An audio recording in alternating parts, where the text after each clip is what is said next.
खुलुमबाय स्टुडियाव दं आं भाग्यश्री बसुमतारी। कक्राझार जिल्ला परबतजरा महकुमानि सिङाव थानाय मंगलाजरायाव बैसागु बरायनाय फोरबो खुंफुंदों। कक्राझार जिल्ला परबतजरा महकुमानि सिङाव थानाय मंगलाजरा गोजौ खलब फरायसालिनि गेवलां गेलेग्रा फोथाराव गुबुन गुबुन बोसोराव खुंनाय बायदिनो देग्लायबो सानसेनि हाबाफारिजों बैसागु खुंफुं आफादनि खोमदोन कसारी आरो रन्जित कुमार ब्रह्म बिथांमोननि बानजायनायाव खुंगा ब्रैथि बैसागु बरायनाय फोरबोआ मैया गाजा गोमजायै सानसेनि हाबाफारिजों जोबनानै थांबाय। बर' हारिमुनि बे गाबगोनां बैसागु बरायनाय फोरबोजों लोगोसे मोनसे मोजां सावरायमेलबो लानाय जादोंमोन। बे मेलावनो गाहाय आलासि महरै बाहागो लायो मोनसे समनि धुबुरी जिल्लानि बारग' बर' थुनलाइ आफादनि आफादगिरि शिबेन्द्र ब्रह्म बिथाङा।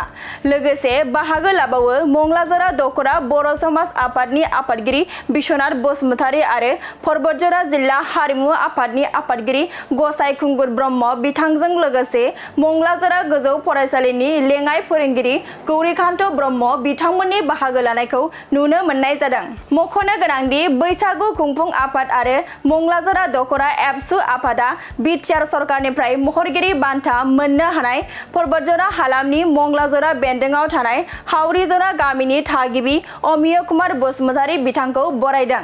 बे हाबाफारियाव गाहाय आलासि महरै बाहागो लानानै बिथां शिबेन्द्र ब्रह्म आरो खुंफुं आफादा खौरांनि गेजेरजों मा फोरमायखो फैजों खोनासंनि।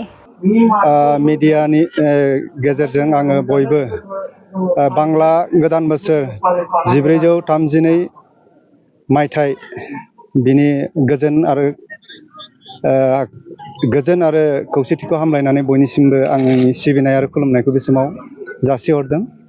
जे जोङो मंगलाजरा रंजालि बैसागु फोरबो फालिथाय आफाद एबा खुंफुं आफादा देग्लायहाय जोङो ब्रैथि खेब बेवहाय हाबाफारिखौ लानानै खुंनाय जादों। जोङो बेवहाय गोबां हाबाफारि लादों।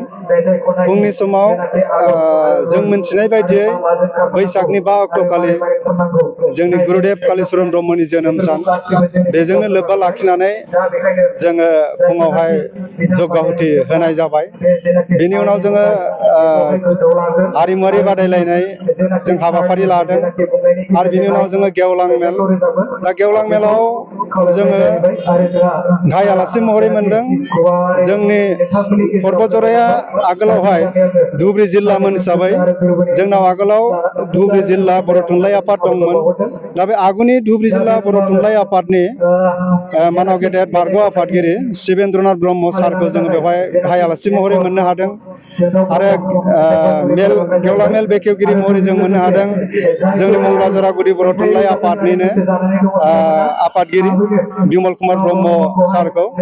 दा जोंनि लुबैनाया बेनो आरो गाहाय आलासि बिथांनि बिबुंथिनि गेजेरजों जोंनि सायाव लुबैनायखौ जोङो मोनदांदों जे दिनैनि सानाव बे साइन्स एन्ड टेक्न'लजिनि जुगावहाय जोङो जोंनि आबै आबौमोननि आगोलनिफ्रायनो जों मोनथिस' हायै समनिफ्रायनो जे बर' माहारिनि गेजेरावहाय बैसागु फोरबोखौ फालिनाय जायो। दा बैबायदि आगोलनि बैसागु फोरबो फालिनाय आरो दानि बैसागु फोरबो फालिनाय जोङो बेवहाय गोबां फारागथि नुनो मोनबाय। खारन दिनैनि जुगा जिहेतु साइन्स एन्ड टेक्न'लजिनि जुग आरो बे साइन्स एन्ड टेक्न'लजिनि जुगाव जोङो मा रोखोम जोंनि आबै आबौमोननि जे फालिबोबाय थानाय बा जोंनि माहारियारि जे फोरबो बैसागु फोरबो जेखौ जोङो माब्रै फालिलाङोबा जोङो माने दानि माने जुगजों खाब जालांनो हायो, बेबायदि हिसाबै जोङो बेवहाय खुंफुंनाय जादों। आरो गोदोनि समाव जोंनि बर' गामिफोराव फ्राय जाद्ला लोंलायैनो जौ लोंनाया बांसिन जायोमोन जोंनि बैसागु समफोरखौ बारहोनाया। दा दिनैनि सानाव जोंनि बर'फ्राबो एसे स्टेन्डार्ड लेभेलाव फैबाय। दा गामि गामि न'खर न'खर जानायनि सोलायै दा जोंनि गेजेरावहाय जौसांसिम सौफैनो हाबाय। दा बियो जोंनि बैसागुआव बैसागुजों लोब्बा लाखिनानै जोंनि बर' हारिनि माखासे हारिमुखौ जे जोङो दिन्थिबोबाय थादों बे हारिमुवा जोंना सोदांबोयै जोंना मोनसे स्टेन्डार्ड लेभेलाव दिनै फैनो हाबाय आरो दा बिनि थाखायनो आङो खुब गोजोननाय मोनो जे जोंनि दिनैनि साइन्स एन्ड टेक्न'लजि जुगाव दिनैनि गोनोखो मुगायाव जोंनि बर' हारियाबो जे गावनि दोरोङारि माखासे हारिमुवारि बिथिंफोरखौ जे सोलायबोनो हादों बा एसे सोदांबोनानै साबसिननिफ्राय साबसिन खालायलांनो हादों बियो जोबोद माने गोजोनथाव आरो बे जोंनि थाखाय मोजां मोनसे सिगनेल होननानै आङो सानो। टंला जरा रंजालि फोरबो फालिथाय आफादनि हांख्रायनायाव आलासि महरै नुजाफैदों आरो बे हाबाफारियाव आं बाहागो लानानै बे बैसागु फोरबो खुंफुंनायजों लोगोसे आंबो बाहाय रंजाफानानै गावखौनो खाफाल गोनां सानदों। जोङो साफ्रोम बर' सुबुङानो जे गोदान बोसोर फैनाय लोगो लोगो गोदान मिजिं गोदान थांखि गोदान उद्देश्य लानानै जोङो बयबो दावगालांनो हाथों। जों रंजा बाजानि गेजेरजों जोङो जाहाथे बयबो दावगाथों आरो बे रंजालि फोरबोआ सुदु रंजानायल' नङा, रंजानायजों लोगोसे जोंनि राव हारिमुखौ फोथांनानै लाखिनाय मोनसे फोरबो। जे राव हारिमु थांनानै थाब्लासो जोंनि बर' हारिया थांनानै थागोन।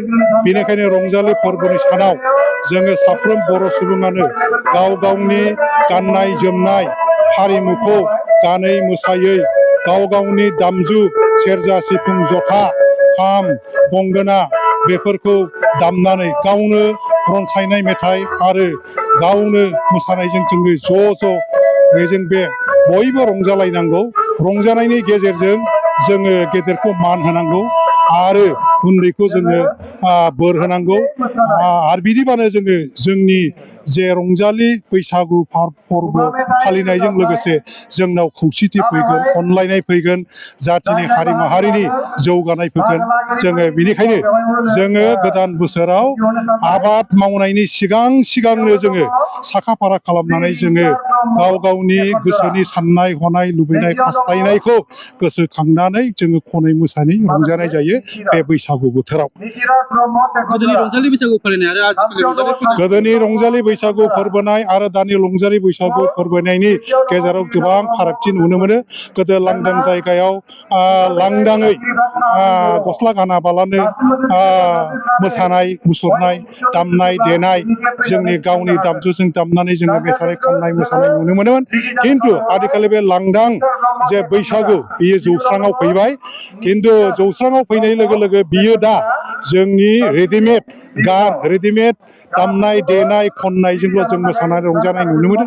आं खावलायगोन दिनैनि बैसागु फोरबो खुंफुंनायनि गेजेराव आं खावलायगोन जाहाथे फैगौ समफ्राव साफ्रोमबो जोंनि बर' लाइमोन सेंग्रा सिख्ला आइ आफा बोराय बुरैफ्रा गावनिनो थाखानाय हारिमु गाननाय जोमनाय दख'ना गामसा फालि आर'नाइखौ लानानै गावनि दामजु जेरैहाय खाम सिफुं सेरजा जथा गंगोना बेफोरखौ दामनानै गावनो रोजाबनानै जोङो ज' खननाय मोसानो हायो। फैगौ सम जौस्राङाव बेखौनो दानि माबाखौ खावलायगोन।